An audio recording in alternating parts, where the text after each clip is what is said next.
بعد فأعوذ بالله من الشيطان الرجيم بسم الله الرحمن الرحيم وأقيموا الصلاة وآتوا الزكاة واركعوا مع الراكعين صدق الله مولانا العظيم وبلغنا رسوله النبي الأمين الكريم ونحن على ذلك لمن الشاهدين والشاكرين والحمد لله رب العالمين الصلاة والسلام عليك يا رسول الله وعلى آلك وأصحابك يا حبيب الله الصلاة والسلام عليك يا نبي الله وعلى آلك وأصحابك يا نور اللہ۔ تو بات چل رہی تھی نماز کی۔ نماز اللہ تبارک و تعالی کی خوشنودی کا سبب ہے۔ نماز نبی پاک صاحب لولاک صلی اللہ تعالی علیہ وآلہ وسلم کی آنکھوں کی ٹھنڈک ہے۔ نماز انبیاء اکرام کی سنت مبارکہ ہے۔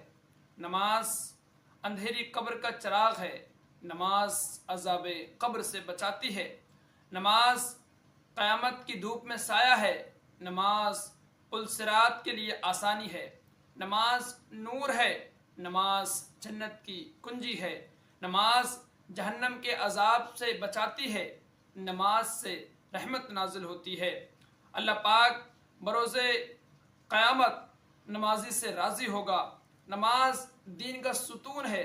نماز سے گناہ معاف ہوتے ہیں۔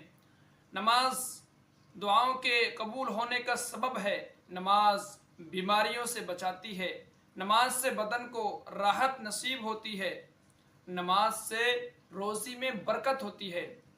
نماز بے حیائی اور برے کاموں سے بچاتی ہے۔ نماز شیطان کو ناپسند ہے۔ نماز قبر کے اندھیرے میں تنہائی کی ساتھی ہے۔ نماز نیکیوں کے پلڑے کو وزنی یعنی بھاری کر دیتی ہے۔ نماز مومن کی معراج ہے۔ نماز کے وقت پر نماز کو ادا کرنا تمام اعمال سے افضل ہے۔ نمازی کے لیے سب سے بڑی نعمت یہ ہے کہ بروز قیامت اسے اللہ تبارک و تعالی کا دیدار نصیب ہوگا۔ محترم اسلامی دوستو، نماز میں اللہ پاک نے بہت ساری خصوصیات رکھی ہیں۔ مثلا ہر مشکل، پریشانی، تنگ دستی، بے روزگاری، غرض ہر طرح کی مشکلات میں نماز بہترین مددگار ہے۔ اللہ پاک قرآن مجید میں ارشاد فرماتا ہے وَاسْتَعِینُوا بِالصَّبْرِ وَالصَّلَاةِ، اور صبر اور نماز کے ذریعے مدد چاہو۔ پتہ چلا کہ ہمیں کوئی مشکل آئے، کسی قسم کی پریشانی ہو، ہم نماز پڑھیں تو اس کے ذریعے انشاءاللہ الکریم غیب سے مدد ہوگی اور پریشانی دور ہو جائے گی۔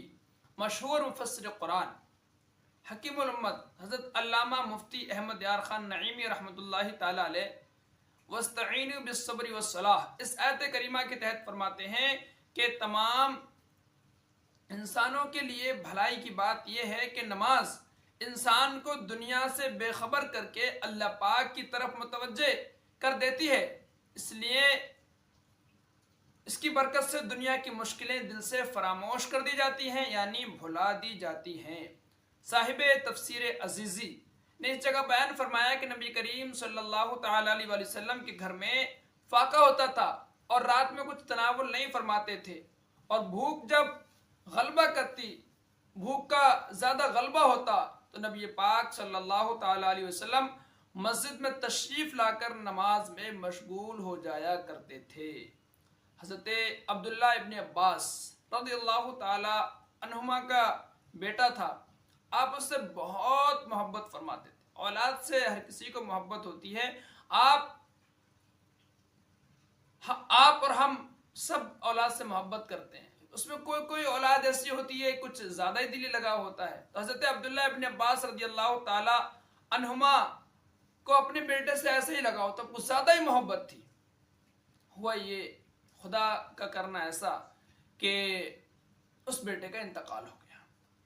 جب حضرت عبداللہ ابن عباس رضی اللہ تعالی عنہما کو اپنے اس شہید بیٹے کے انتقال کی خبر ملی تو آپ نماز میں مشغول ہو گئے اور اتنی لمبی نماز پڑھی کہ بیٹے کو غسل بھی دے دیا گیا، اس کے بعد قبرستان میں بھی لے جایا گیا، دفن بھی کر دیا گیا۔ لوگ دفن کر کے بھی واپس آ گئے۔ جب واپس آئے تو اس وقت آپ نے نماز مکمل کی۔ آپ سے پوچھا گیا آپ کا اتنا پیارا بیٹا، اتنا چہیتا بیٹا، آپ اسے اتنی محبت کرتے تھے اور یہ حال، جنازے میں بھی شریک نہیں ہوئے۔ آپ نے فرمایا میں اس بیٹے سے بہت محبت کرتا تھا اور میں اس کی جدائی کا غم برداشت نہیں کر سکتا تھا، اس لیے میں نماز میں مشغول ہو گیا اور نماز میں مشغول ہونے کی برکت سے بیٹے کی جدائی کے غم سے میں بے نیاز ہو گیا۔ ان نماز نے مجھے بیٹے کی جدائی کے غم سے مشغول رکھا۔ یہ نماز کی برکت۔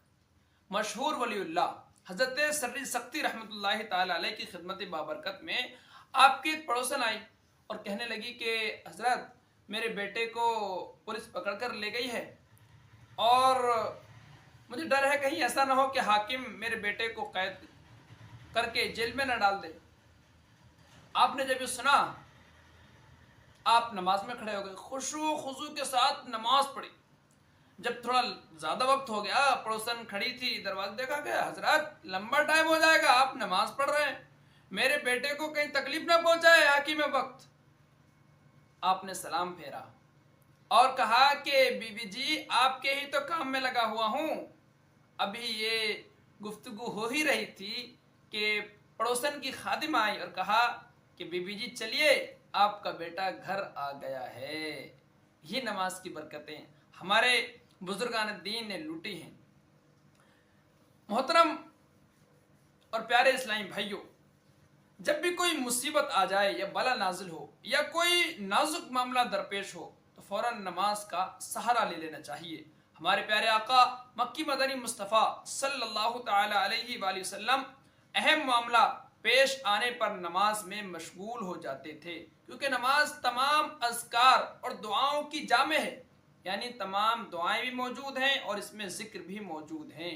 اس کی برکت سے رنج و غم سے راحت ملتی ہے۔ یہی وجہ ہے کہ مدینے کے تاجدار صاحب معراج صلی اللہ تعالی علیہ وآلہ وسلم حضرت بلال رضی اللہ تعالیٰ عنہ سے فرماتے تھے کہ اے بلال ہمیں نماز سے راحت پہنچاؤ، یعنی اے بلال تم اذان کہو پھر ہم نماز میں مشغول ہو جائیں گے اور اس سے پھر ہمیں راحت ملے گی۔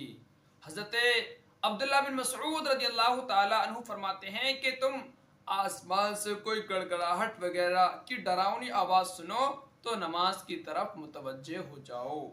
مبسوط میں ہے جب تاریکی یعنی اندھیرا چھا جائے یا شدید یعنی سخت ہوائیں چلنے لگیں تو اس وقت نماز پڑھنا بہتر ہے۔ حضرت عبداللہ ابن عباس رضی اللہ تعالیٰ عنہما کے بارے میں منقول ہے کہ جب بصرہ میں زلزلہ آیا تو آپ نماز میں مشغول ہو گئے۔ بزرگان دین نے، صحابہ اکرام نے، تابعین نے اپنی مشکلوں کو آسان کیا ہے نماز کے ذریعے۔ سوچئے بیٹے کی وفات کا غم ایک باپ کے لیے، وہ بھی جوان اولاد کا غم اتنا آسان نہیں ہوتا۔ ہمارا عالم تو یہ ہوتا ہے کہ جیسے ہی مشکل آئی ہم نماز سے دور ہوتے چلے جاتے ہیں، اور بزرگان دین کا طریقہ کیا تھا کہ نماز کے ذریعے پریشانیوں کو ہلکا کیا کرتے تھے۔ نماز کو ہم نے صرف ایک مجبوری سمجھ لیا ہے کہ فرض ہے ہمیں پڑھنا ہی پڑھنا ہے۔ اگر نماز کو پر لطف بنا لیا جائے، اگر نماز کو اپنی مشکلوں کے وقت، اپنی پریشانیوں کے وقت، اپنی خوشیوں کے وقت اپنی عادت میں شامل کر لیا جائے تو انسان کو کسی بھی پریشانی سے حل کرانے کے لیے کسی شخص کے پاس جانے کی ضرورت نہیں ہے، اس لیے کہ اس کے اسلام نے، اس کے خدا نے، اس کے قرآن نے اس کو بہترین مددگار دے دیا ہے۔ جو بھی مشکل آئے خدا کی بارگاہ میں کھڑے ہو جاؤ، اپنی مشکلیں آسان کرا لو، ثواب بھی ملے گا، خدا بھی راضی ہوگا، مشکلیں بھی آسان ہو جائیں گی۔